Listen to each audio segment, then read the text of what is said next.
RTI Live News. Ask for right. Anganwadi కార్యకర్తలకు 120 రోజుల వ్యవధి గల సర్టిఫికేట్ కోర్సును జ్ఞానజ్యోతి పేరుతో నిర్వహిస్తున్నారు.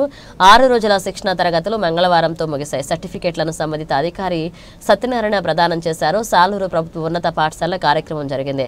పిఓ విజయలక్ష్మితో పాటుగా పైడి నాయుడు, తిరుపతమ్మ, వరలక్ష్మి, శ్రీదేవి, నిర్మల, రమణమ్మ పాల్గొన్నారు.